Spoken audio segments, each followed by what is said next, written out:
Welcome to this episode of This is Scotland, the question and answer edition. We call it the Half Pint, and I'm here with my favourite half pint. How are you, Ali? I'm exceptional, my favourite yard glass.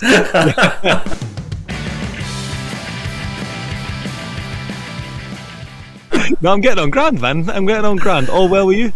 Yeah, very well indeed. We've got some cracking questions. This must be my favorite part of the week, is getting the questions, but also just then researching. I'm going on these amazing deep dives when I get these questions. I'm sure you're doing the same. So I know. What's your first question? So my first question is from Fiona in the Wild. She is one of our friends on Instagram. She sometimes writes for the Scots magazine, and she does all sorts of interesting content of her out exploring and adventuring in new places. Hi guys, I've been listening to your podcast while I've been out walking, and one of my favourite places to explore is the amazing caves we've got here in Scotland. And I think I'm fascinated by caves because a lot of them predate human history, even though they've been used by humans for sometimes thousands of years. For shelter, as homes, for musical performances, for ceremonies and rituals, and even for sacrifice and murder, so I hear. Anyway, I'd love to hear your thoughts about them. For me, there's one I wrote about in the Scots Mag maybe a year and a half, 2 years ago, down in the Kintyre Peninsula. When I was down in Campbelltown, the tourist documents, the sort of brochures and things for that part of the world, all said, in the late 1800s, the census records 3 families living in a cave in the south of the peninsula. Crazy, you can go and visit it now. And I was wondering why folk were living in a cave at the height of the British Empire. Campbelltown these days is fairly poor, but then it was this booming whisky capital with something like 20 distilleries. And so I went and looked, when I got home from Campbelltown, I looked in the census, the 1881 census. And so it had Margaret and John McPhee, 21 and 22-year-old, and their 1-year-old son living in a cave. Their cousins are living in there as well. The men's jobs are given as tinsmith and basket maker. And the cave we're talking about is this really rank, damp, deep cave overlooking the sea, looking out towards sort of Ireland direction. And I thought, nobody's living in there with a 1-year-old by choice. So a little bit of research led me to some work by my mate Davy Donaldson, who's a Scottish traveller, researcher, writer, all sorts. And basically Scottish travellers used to go and live in caves to escape the abuse and prejudice they'd receive in settled communities. I read an oral interview that he'd done with an old traveller, and the old traveller said, well, all the travellers, they all lived in caves because they were left alone. The folk of the tunes wouldn't give them peace, and the authorities would do worse, they'd take the bairns. Better out of sight and out of mind. And once I stumbled across this, I found loads of caves around Scotland that the travelling people were using way into the late 19th century. And I think that's a real pause for reflection. The fact that when Scotland was at its wealthiest, at the height of the British Empire, an ethnic group who are completely indigenously Scottish were so experiencing such prejudice, they felt they had to keep themselves away from settled communities. And travellers today still receive that kind of prejudice. So when Fiona asked about caves, that was the one that jumped into my mind. Was there anything that jumped into your mind from caves? Oh, there is, of course. Probably one of my favourite day trips to do off the west coast is to Fingal's Cave on the island of Staffa. Most people will get there from Mull or Iona or even from Oban. But this, I guess, is probably one of the most famous places where what we think of now as Scotland and Northern Ireland broke apart. And you have the Giant's Causeway left on the Northern Irish side and Fingal's Cave left on the Scottish side. These symmetrical hexagonal basalt columns. But I think probably the thing that people know it so famously was the inspiration for Mendelssohn's Hebridean Overture. He visited and was really inspired by the kind of cathedral-like acoustics in this cave. And you've been to Stava, haven't you, Ali? It's an amazing day trip with, of course, for the puffins and just the adventure of getting out there as well. So I think that must be my favourite. No, totally. And I think in terms of the uses of caves, something that I'm desperate to do at Staffa at Fingal's Cave that I haven't done yet is there is a wild swimming company that'll take you out there, give you flotation and take you with a guide. Wow. And on calm days you swim right deep into Fingal's Cave. Amazing. The water is so crystal clear. You'd only want to do that with proper guides and safety and things like that, because the waves get wild. But I'd love to see that. I think in Pint as well there's 2 religious caves, one in Dunfermline that an old saint used to use, and one in, I think, Anstruther or Pittenweem, where like saints used to go, and the caves are still there. You can go and see these ancient religious places from the first millennium. That's a cool use. But thanks for your question, Fiona. That's a cracking question. Well, what have you picked out? Well, I've got one from across the Atlantic. It starts, "Hello from Boston. Hello. We've loved having the Tartan Army here for the World Cup, but their main legacy seems to be traffic cones on our statues." So this is from Kirsten Spence in Boston. She's asking, how did this tradition, this Glasgow tradition, begin?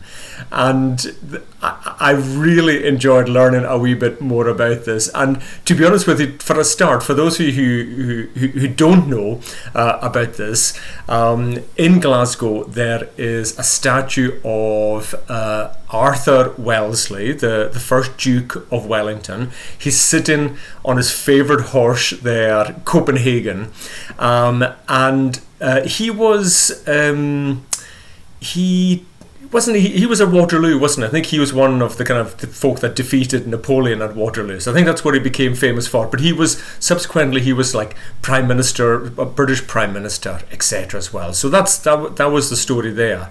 But interesting enough, the statue, the money was actually raised by public subscription. Over 10,000 people contributed to the statue being built in Glasgow, and it had this huge unveiling, crowds of 20,000 people and troops and bands and cannon salutes. It was quite a big deal in 1844 when the statue was finally kind of placed and revealed.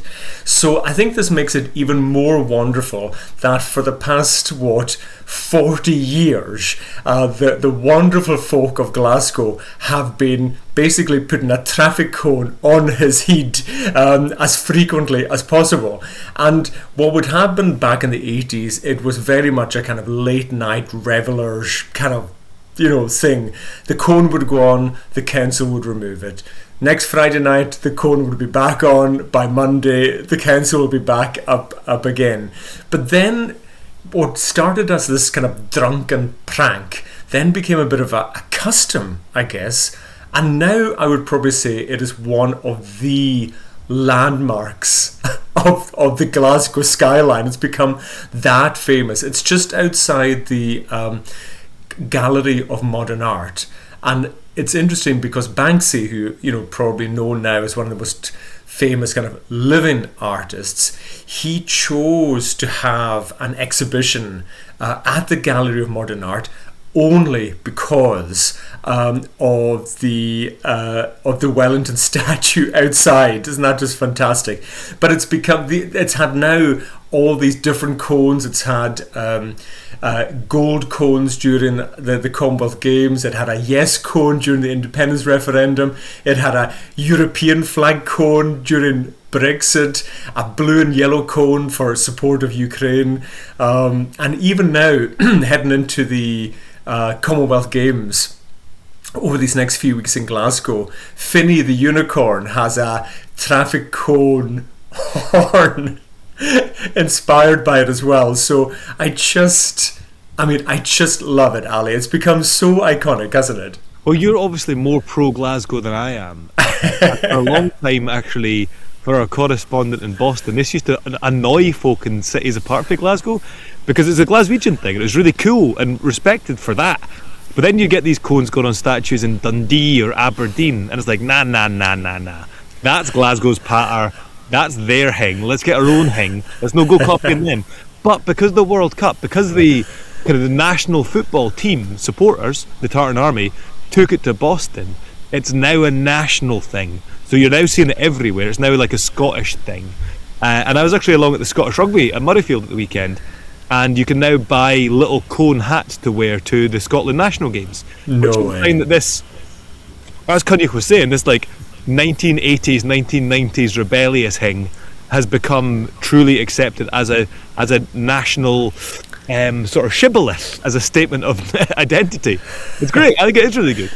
I think it is, and it was interesting. I looked back on some council records, and in 2013 there was an application for a restoration of the statue, for it to be raised, for the plinth to be raised about 2 meters high to make it harder, because the council said that every time they had to go and get the cone, it was costing them £100. So even though the restoration was going to cost 65,000, they thought in the long run it was going to save them money.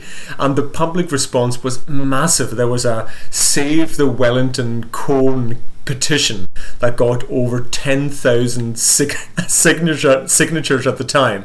So the council kind of went, fine, you can have it. Anybody. So I just love it, and I think a lot of it maybe is to do with the location. Obviously lots of pubs and clubs around it, everybody sees it, but I should say it has become so iconic, and the fact that we brought this over to Boston, and I was looking to see what statues the Scotland fans had put on in Boston. John Glover, Samuel Adams had one, the former mayor Kevin White had one as well.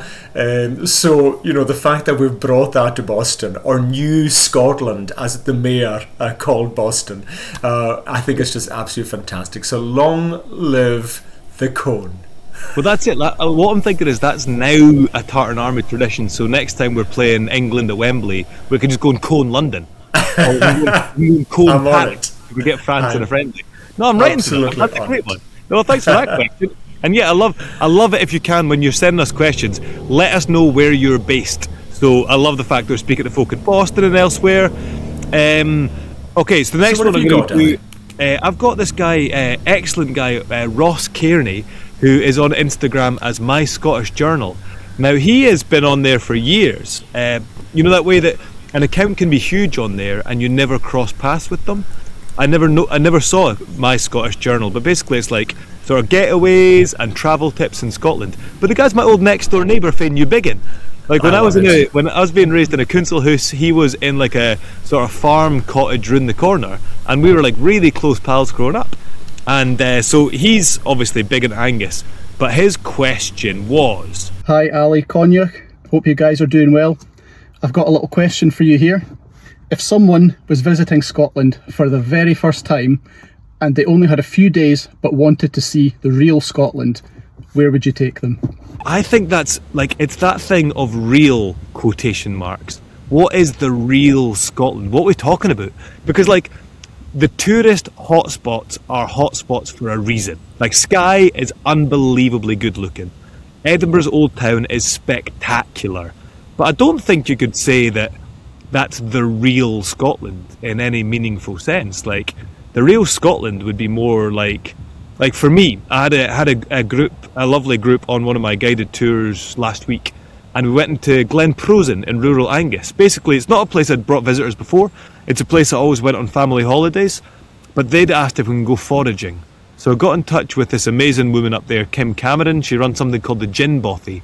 She's also a Scots singer. She has like Bothy nights where they have like Scots music, and asked if they could help out with foraging. So we went up there, just 5 of us, went foraging for elderflower in Glen No one around, not a soul for miles. Got taught how to make elderflower kind of cordial at different times of the year. They maybe go raspberry picking or foraging for blackberries.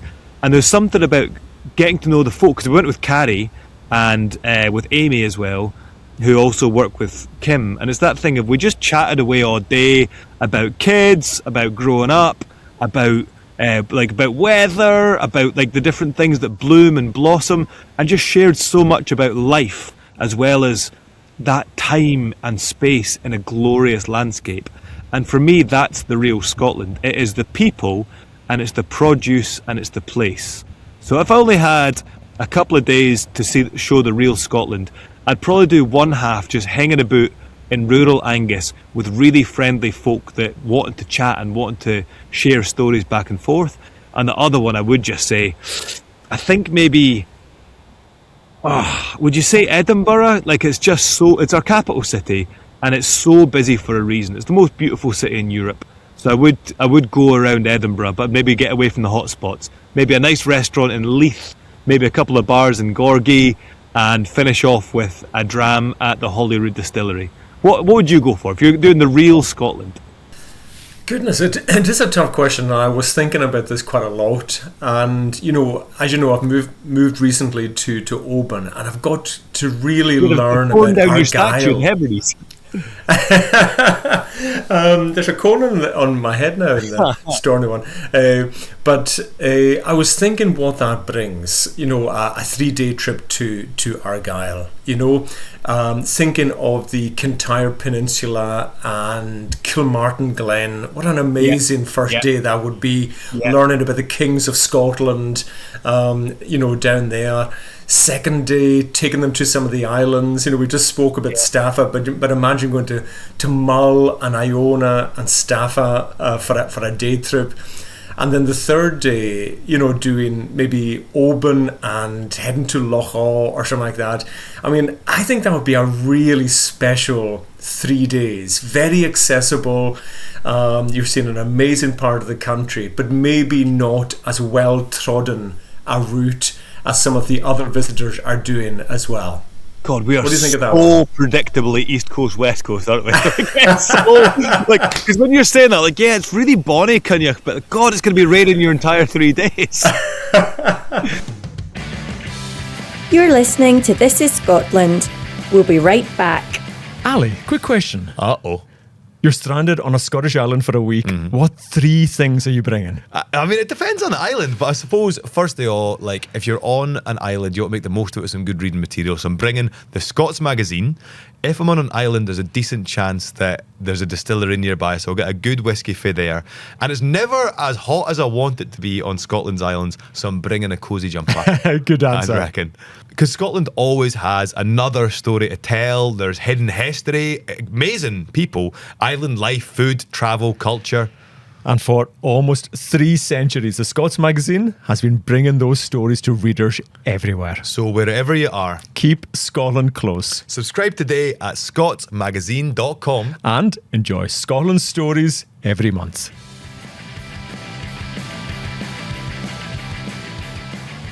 Yeah, okay. I'll cut you a deal. I'll cut you a deal. Go on. We'll do 1 day Angus Glens, 1 day the islands like Lismore and Kerrera, and then 1 day maybe the Central Belt. Because real Scotland is Glasgow and Edinburgh as well. The Central Belt is a bit of everything. You're absolutely right. I think day 1 Central Belt, day 2 Kerrera Oban, day 3 Angus Glens. We'll need a helicopter, but that's okay. No, but great question, and it is very inspiring that people are visiting different parts of Scotland as well, which of course we really encourage everybody to do. Even if you're from Scotland and you're doing, looking for trips, make sure you try somewhere different this summer. So thanks a million, Ross. Thanks for the question. That was a cracking question, Ross. Yep. Okay, I've got a good one here, all the way from Fife, from Alistair Duncan in Dunfermline. He's written, it's 100 years since Scotsman John Logie Baird gave the first public demonstration of television. What are some of your favourite Scottish television programmes over the years? Well, love the question, Alistair, and even just reflecting on John Logie Baird and his kind of position, I guess, as well in our history. What Alistair's talking about is in January of 1926, John Logie Baird invited 40 members of the Royal Institute and 1 journalist from the Times newspaper into this little laboratory in Soho.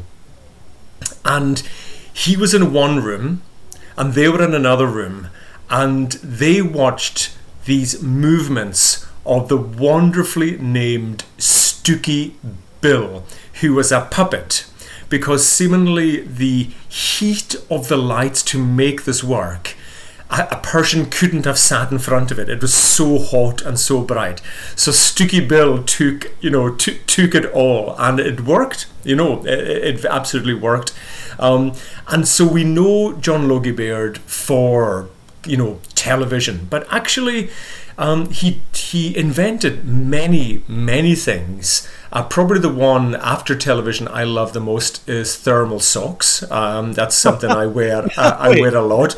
Wait, John Logie Baird invented thermal socks? Yeah. Although some things maybe not so successful, he experimented with pneumatic shoes made out of balloons. That one wasn't so successful, and he even tried to manufacture diamonds as well. So he was a fascinating character. So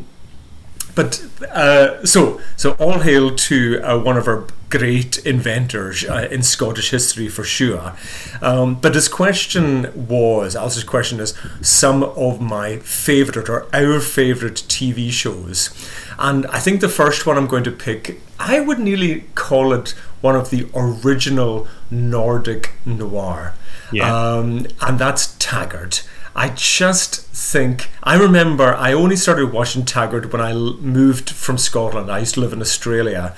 And when you move overseas or live overseas, you crave anything Scottish. Like literally you become 100 times more Scottish than you were. And so absolutely every Tuesday night I stayed in to watch Taggart. And some of my favourite Scottish actors have been in the show, from Alex Norden and Blythe Duff. But can you believe there was 27 series of this detective series set in Glasgow? And there was an element of Doctor Who about it. And what I mean by that was over the years there was the kind of key protagonist, the DCI, the Detective Chief Inspector, and every so often that would change. So we had the wonderful actor Mark McManus playing Jim Taggart in the original series. Then James McPherson took over to play Michael Jardine. Then Alex Norton came in to play Matt Burke. So there was this not so much regeneration, but at least there was these new faces to the lead character. But I would say Taggart definitely stood the test of time. I still watch it now, and I think it's fantastic. What about you, Ali? Is that what Shetland is doing now? Are they trying to become the modern Taggart? Would you say? That's a really good question, actually. Noir, northern regenerating investigation, high body count in a relatively small archipelago. I would say, I've never really watched that much telly in my life, and very little Scottish telly. So I'll take This Is Scotland listeners, please. I'd love to, if you guys get consensus behind a series I should go and binge, I will go and do it in this autumn. I'll commit to. But no, really the only TV show that I've loved is Still Game. It's the only comedy that gets me actually howling. I think those two guys, I forget their names, Kieran and Hemphill, the two writers, are onto something different and better than anything we've written or produced in 20-30 years. It's so funny, the characters are so well drawn, it's so relatable. It's just the best TV show I've seen, and that's still on the telly every Friday night. Keep it on. I love it. Oh, there are some fantastic comedies for sure, from Two Doors Down, Still Game, Scotch and Rye. There are so many amazing comedies. So yes, shout out to those fantastic comedians for sure. I would say the ones that I need to go and watch, because they're written by a guy who, in fact, Dundee United fans are vital for Scotland's TV scene. So Richard Gadd, who did Half Man and Baby Reindeer, big Dundee United fan. He's been up for all sorts of awards, but recently he came out and did the half-time draw at Tannadice. So I should go and watch his programmes that have loyalty to him. And also the TV show Guilt and The Gold were also written by a phenomenal Dundonian Dundee United fan, So I should go and watch those programmes out of loyalty to my fellow Dundee United supporters. But no, that's it. That's I've enjoyed Still Game, but I don't know any others. Well, I've also done the halftime draw recently, but at Celtic Park. So there we go. Nice connection there. But for those of you who are shouting at your wireless or however you listen or watch this podcast, if you do want to tell us your favourite TV show, if you want to tell us or send in your photos of where you've seen a traffic cone, please do that at This Is Scotland pod. But also we love doing a poll question as well, so don't forget to cast your vote in this week's poll question below the episode there on Spotify as well. But if folk do want to shout in a question, what's the best way to do that, Ali? The easiest way is to drop us a DM on Instagram. The podcast handle is This Is Scotland Pod. That's usually monitored by Beth. You can also get me, historic_Ali. Or me, Hebridean Baker. Or you can email us at podcast@scotsmagazine.com. In other words, message us, come and say hello. It's been amazing seeing all this lovely positive feedback. And we're nearing the end of this first series. So if you do want to keep listening to us, please make sure you message in and follow along. Subscribe, follow us on Instagram as well. It'd be great to hear from you. So we'll be back next Monday with episode 8 of the podcast, and look forward to catching up with you then. Cheers, man. Cheers, Ali.